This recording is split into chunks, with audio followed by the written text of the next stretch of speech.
KIPCHUMBA MURKOMEN, former leader, and now a minister. Waziri, karibu. Thank you, Mr. Speaker. Thank you for indulging me to make this personal statement, Mr. Speaker. Under Standing Order number 58, to make my personal statement following my nomination by His Excellency President William Ruto to serve as a Cabinet Secretary in the Ministry of Roads, Transport and Public Works. Mr. Speaker, this morning, our sister house, the National Assembly, approved our names, and the names of the Cabinet Secretary's nominees approved includes my name, as it is now in public domain that I was nominated by the President to serve in that docket. And following that nomination, Mr. Speaker, it is now my departure from this august house is imminent. I am, Mr. Speaker, standing here with mixed feelings because Senate has been home for over 10 years.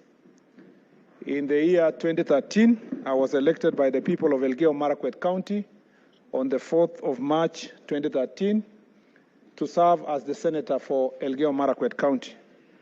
That time, Mr. Speaker, I was barely 33 years.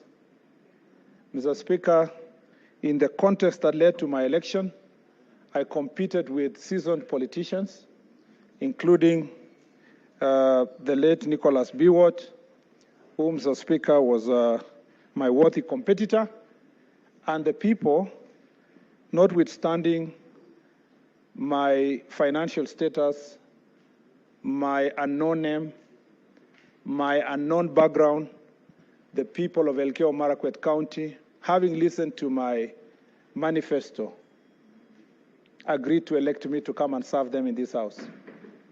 Mr. Speaker, I am eternally grateful that despite that background, my people decided that they were going to vote for me. And Mr. Speaker, when I came here, my colleagues whom we served together, many of whom were very seasoned politicians, worked with me, walked with me, mentored me, respected me, Mr. Speaker, and from the onset, I was entrusted with responsibility in this chamber. I became the first chair of the Devolved Government and Intergovernmental Relations Committee. I became, Mr. Speaker, a member of the Public Accounts Committee, pioneer member of the Public Accounts Committee, and that County Public Accounts Committee, for my colleagues whom we were together here, you remember the challenges we went through, summoning governors to come to this house and shaping, Mr. Speaker, the relationship of this house in some matters of accountability with counties. I became, Mr. Speaker, a member of the Speaker's panel. From day one, I had the responsibility of chairing sessions of this house on behalf of the Speaker and the Deputy Speaker when they were not in session. And Mr. Speaker, I was also given the honor of being, Mr. Speaker, a member of Pan-African Parliament. And through that, Mr. Speaker, I served this country and this Senate with a lot of diligence, commitment, passion. And what I remember, Mr. Speaker, is that it didn't take 6 months. And as a chair of Devolution Committee, I had to guide the House when we decided that we had to go to Supreme Court for an advisory opinion at a time when the mandate of this House, Mr. Speaker, was being challenged by the National Assembly. And this House, Mr. Speaker, must be remembered that in the first Senate, the first year of the Senate, we did not get the opportunity to, Mr. Speaker, discuss county allocation of revenue bill and, Mr. Speaker, division of revenue bill, because at that point in time, the National Assembly thought we should not have that mandate. And because of our concerted effort as a team and the trust that the leadership of the House that time, Senate, had, we managed, Mr. Speaker, to ensure that we get an advisory opinion from the Supreme Court that protected the authority of this House and the jurisdiction of this House, Mr. Speaker, which sadly has continued to suffer in the hands of, Mr. Speaker, our sister House in the National Assembly. It didn't take 3 years, Mr. Speaker. In 2016, one of my colleagues, Senator Charles Keter, who was the Deputy Majority Leader, was nominated in the same way I have been nominated to serve in the Cabinet. And the opportunity that came, my party, Mr. Speaker, nominated me and approved me to be the Deputy Majority Leader. Again, Mr. Speaker, at a young age of, Mr. Speaker, barely 36 years, I became the Deputy Majority Leader of this House. And Mr. Speaker, from then onwards, Mr. Speaker, I also relinquished other responsibilities. But it must be remembered also, Mr. Speaker, that at a time when we had a challenge about the mandate of this House, I became a chair of a select committee deputized by Senator Mutula Kilonzo Jr. then to protect again and find ways of using the Constitution to protect the mandate of this House. Mr. Speaker, I have been lucky to be part of many initiatives in this House, including being a member of a joint committee, Mr. Speaker, of both Houses that looked into electoral reform that was formed, Mr. Speaker, in 2016, and that led to the massive electoral reforms that then chaired by Senator Kiraitu Murungi and Senator Orengo. Mr. Speaker, I leave this House having sponsored a number of bills and having pushed many bills as Majority Leader, Mr. Speaker, because I was re-elected in 2017, given the responsibility of being the Majority Leader. And for the 2.5 years I served as a Majority Leader, I pushed so many bills and fought again, continuously fought for the authority and the protection of the mandate and jurisdiction of this House on matters bills, especially on the operationalization of Article 110 of the Constitution, Mr. Speaker. Mr. Speaker, that responsibility required at times to disagree with the executive of the very party, Mr. Speaker, that nominated me. I believe some of the reasons why I was removed as Majority Leader, apart from other external political reasons, is, Mr. Speaker, I brought to this chamber a 20-page statement challenging, Mr. Speaker, the Nairobi Metropolitan Services as an entity, Mr. Speaker, taking over responsibilities of Nairobi County. The President then might have been angry with me as the Majority Leader, but I remember, Mr. Speaker, that I swore that I will protect and defend the Constitution. Mr. Speaker, that I was right on the issue of Nairobi Metropolitan Services, considering the things and the misdeeds that happened in Nairobi City. Mr. Speaker, there were so many instances here that we had to do things that sometimes we disagree with the executive, privately or publicly. And I believe that that example that we set will assist the leadership of this House, particularly my friend Senator Aaron Cheruiyot, as he pursues, Mr. Speaker, as he leads this House, particularly being the political leader of the majority side, to ensure that even though he is a friend of the President, and even though he comes from the majority party, that he may not lose sight of his responsibility to defend and protect the Constitution and protect the mandate, Mr. Speaker, of the Senate of the Republic of Kenya. Mr. Speaker, I know that time has come, like the Bible says in Ecclesiastes chapter 3, that, Mr. Speaker, there is a time for everything. And, Mr. Speaker, time has come. The 10 years that the people of Elgeyo Marakwet entrusted me to serve in this House, Mr. Speaker, has come to an end. Anytime this afternoon, I will hand in my resignation letter to you, Mr. Speaker.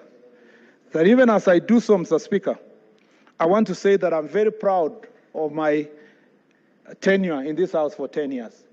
It is not for me to tell Kenyans whether I left a legacy or not. It's for historians to write about my responsibility in this House.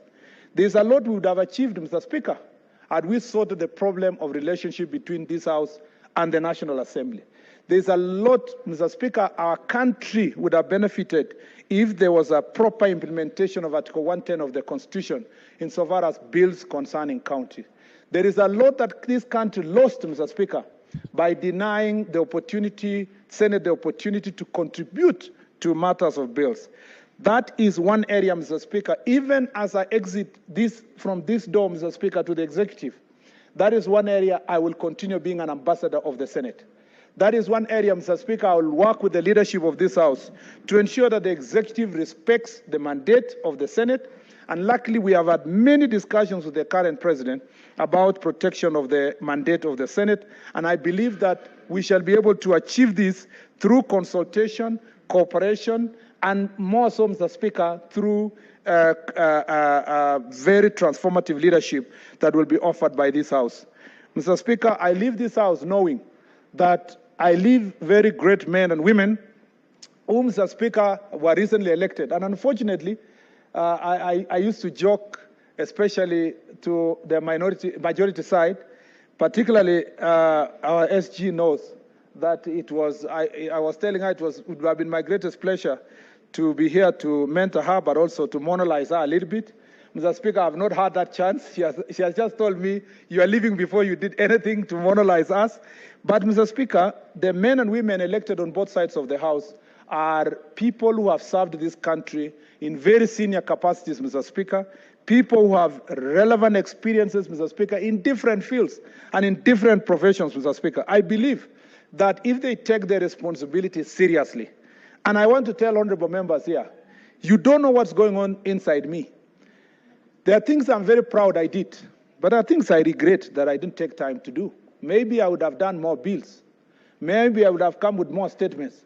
This is a forum, Mr. Speaker, we must be honest to one another, that we are so privileged to be among the only 67 men and women entrusted by the people of Kenya to run the affairs of the Senate. And how many 50 million Kenyans would wish one day they would enter that door?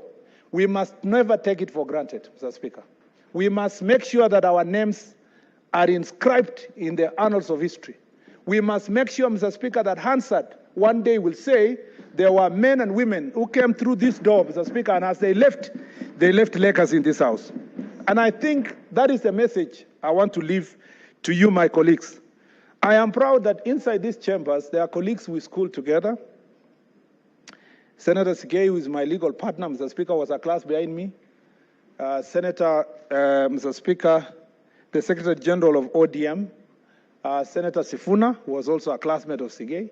So that's the people we schooled together, friends of our generation. Mr. Speaker, I have two students in this house. Senator Cherargei and Senator Chimera, Mr. Speaker, are sitting in this house as my former students. I have also, Mr. Speaker, sat in this house with my teachers. Unfortunately, there are none who are here, but of course, you all know I keep saying here that Senator Kindiki was my teacher and my leader when we were here together. And Mr. Speaker, many other people, including our senior clerk, Mr. Speaker, Eunice Kishangi was my teacher. So this place presents us an opportunity to have everybody a cocktail of leadership, from the senior Oburu Odinga, Mr. Speaker, to a young Senator Cherargei, Mr. Speaker, and Senator Chimera, gives us that opportunity to transfer leadership and create a concoction of leadership, Mr. Speaker, that is able to assist and make Kenya a better country. Even as I go and serve in the executive, I know that I am removing my political cloth, Mr. Speaker, my otherwise partisan political cloth, that sometimes you must be able to defend your political side. But when I go there, I will be required to serve everybody equally without considering their political side, their political persuasions, Mr. Speaker. And I look forward to visiting all constituencies, all wards, all counties, Mr. Speaker, without consideration of who voted for who, Mr. Speaker, and serve this country to make it a great nation. Mr. Speaker, as I conclude, I believe that the challenges that are before us, Mr. Speaker, are not unsurmountable. It is actually possible to resolve them. Number one, we must pursue, Mr. Speaker, a full implementation of Article 110 of the Constitution. The case that is pending in the Supreme Court, Mr. Speaker, we must take in the goodwill of having a former senator, an immediate former senator of Bungoma, serving as the Speaker of the National Assembly, and having, Mr. Speaker, Senator Cheriot, his colleague and his friend, being the majority leader here, and having, Mr. Speaker, yourself and the Speaker of this House. All of us must be able to sit down, both sides, Senator Matsayo leading the minority side, and, Mr. Speaker, hammer an out-of-court settlement, a consent, Mr. Speaker, recorded at the Supreme Court. My dream is not to withdraw the case, but to have a consent recorded, Mr. Speaker, on the operationalization of Article 110 of the Constitution. That way, we will respect the mandate of the Senate. Number two, Mr. Speaker, in the immediate period that is before us, we must be able to ensure that the Senate has an oversight fund. If you look at senates in the world, all parliaments in the world, including the United States, where citizens sometimes accuse senators of having a lot of salary in this country.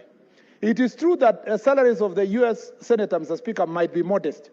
but look at the support system they are given behind, Mr. Speaker. It runs into millions because they are facilitated to have public participation with their voters. They are facilitated to carry out audit reports. They have even tickets to fly to their counties and come back. Mr. Speaker, we are not asking the favor. The Senate is not asking for a favor. It's asking, Mr. Speaker, that the Senate and senators be facilitated to perform their responsibilities. Even if, and I know because I've interacted with many senators here, none of them is asking to be given money to manage. They want money be given to Senate, Mr. Speaker, and be allocated to their constituencies and counties for them to go and do public participation audits, Mr. Speaker, to make sure that the resources that are given to counties will make sense. I will ensure that I incorporate the intergovernmental relations requirement in my leadership in the executive to make sure that the working relationship between counties and national government is achieved for proper accountability, Mr. Speaker, and proper use of the resources. Finally, Mr. Speaker, I believe that the challenge we must surmount in this chamber, and I've seen it before, we must ensure that we work bipartisan. Mr. Speaker, one of my most memorable moments in this House is when we protected marginalized counties in the county allocation of revenue bill. Mr. Speaker, countless times in this House, we sat together, all of us from both sides of the political divide, and Mr. Speaker, crossed the floor to interact and persuade each other to make sure that when it is national interest, there will be no, Mr. Speaker, Azimio, and there will be no Kenya Kwanza. There will be only one Kenya that will be able to produce results to protect the citizens of this republic. And when the time comes for discussing that formula again, or any other matter that is national in nature, I look forward to a leadership in this chamber that will cross the floor to negotiate and consult about, Mr. Speaker, leadership in this House. I cannot exhaust my 10 years, the experience I've had, Mr. Speaker, being the captain of the football team, and Mr. Speaker, scoring so many goals in Arusha and other parts of this country, Dar es Salaam, and other areas, Mr. Speaker, on behalf of Bunge FC. I will miss those great moments. I hope to continue training with the Bunge FC and perhaps participate in the East African parliamentary games, Mr. Speaker. I cannot exhaust the countless times we went for trips, Mr. Speaker, both nationally and internationally, to see what other countries have done. And now we brought back those experiences here. I made great friends. Unfortunately, I have not had enough time to interact with the current lot of senators, but I look forward to coming back here anytime I am summoned, Mr. Speaker, including almost summoning myself, so that I can participate with colleagues here to ensure that the ministry I'm going to head is meaningful to the people of Kenya. To the people of Elgeyo-Marakwet County, I am forever grateful. To my family, Mr. Speaker, my wife and my 4 little children, Mr. Speaker, I am forever grateful. To my family, my parents, who struggled through tough times in life, to educate me and give me this opportunity to reach this far, I am forever grateful. And to the President who nominated me to be a Cabinet Secretary, I want to say to the President, I will serve this country with great humility and great honor, and I thank him for trusting me to serve the people of Kenya. Mr. Speaker,